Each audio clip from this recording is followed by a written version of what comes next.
உப்புக்கல்லை வைரம் என்று சொன்னால் அதை ஒப்புக்கொள்ளும் மூடருக்கு முன்னால் நாம் உளறி என்ன கதறி என்ன ஒன்றுமே நடக்கவில்லை தோழா ரொம்ப நாளா. பேப்பரை பார்ப்போம். இந்த பேப்பரை படிச்சு அதுக்கு இடையில ஒரு காப்பியை குடிச்சு அது வைத்த கலைக்கு இந்த காலை கடன் முடிக்கிறது இருக்க அது சுகமே சுகம். சரி பேப்பரை பார்ப்போம்.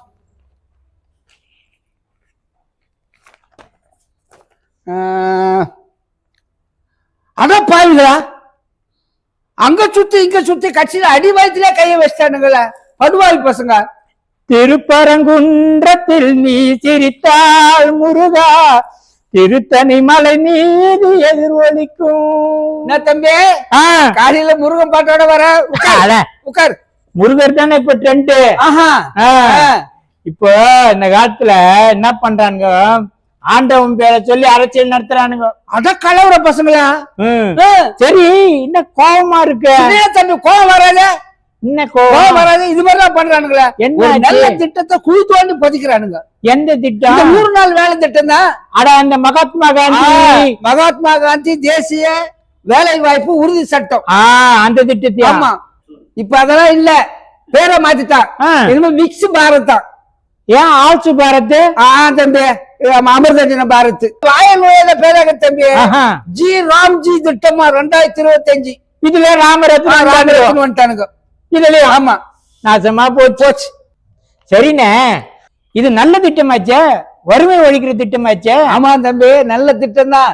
கிராமப்புற ஏழை விவசாயிகளுக்கு ஜீவாதாரமான வளர்ச்சி திட்டம். சில்லறை வர்த்தகத்தை பெருக்குமே. சில்லறை வர்த்தகம் பெருகுச்சு. இத காங்கிரஸ் தானே கொண்டு வந்தது. ஆமா தம்பி, காங்கிரஸ் ஆட்சியில் தான் வந்து. ஆனா கம்யூனிஸ்டுகள் முயற்சியால அரசுக்கு முன்மொழிஞ்சாங்க, அரசுக்கு நெருக்கடி கொடுத்தாங்க. கம்யூனிஸ்டுகள் தான் இந்த 100 நாள் வேலை திட்டமே வந்தது. ஓ சரிண்ணே, அதுதான் 100ல இருந்து 125 நாள் ஆக்கியாச்சே. ஆமா, கீச்சா மண்ணாங்கட்டி. ஏற்கனவே 100 நாள் வேலை 40 நாள் கொடுக்கலாமா 30 நாள் கொடுக்கலாமான்னு கொடுத்தான். கேட்டா நிதி இல்லைன்றான். ஆமாண்ணே, ரொம்ப கஷ்டம் தானே. போடா புண்ணாக்க, மக்கள் வரி பணத்துல எடுத்து மக்களுக்கு செய்ய போறோம். இதுல என்ன கஷ்டம்? இப்ப பாரு, 25 லட்சம் கோடிக்கு மேல கார்பரேட் கம்பெனிக்கு வாரா கடன் தள்ளுபடி பண்ணான். வெறும் 5 லட்சம் கோடி தானே. செஞ்சா என்ன செய்யலாம்ல?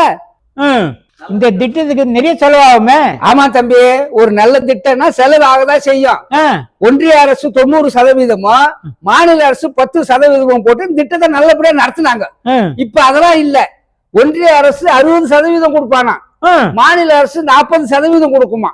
ஐயோ, சரி வேற என்ன மாத்திக்கிறான்? வேற என்ன மாத்திக்கிறாங்க? 8 மணி நேரம் வேலை 12 மணி நேரமா மாத்திக்கிறானுங்க. மகாத்மா காந்திக்கு வெட்டு வச்சுட்டாங்க. இப்ப டில்லியில ஒரு யூனிவர்சிட்டி இருக்கு, நேரு, ஜவஹர்லால் நேரு யூனிவர்சிட்டி. ஆமா, அத கூட மாத்திருவானுன்னு நினைக்கிறேன். ஆமா ஆமா, நம்ம உஷாராதுன்னா ஜெய் அனுமான் யூனிவர்சிட்டின்னு பேரை மாத்திருவானுங்க.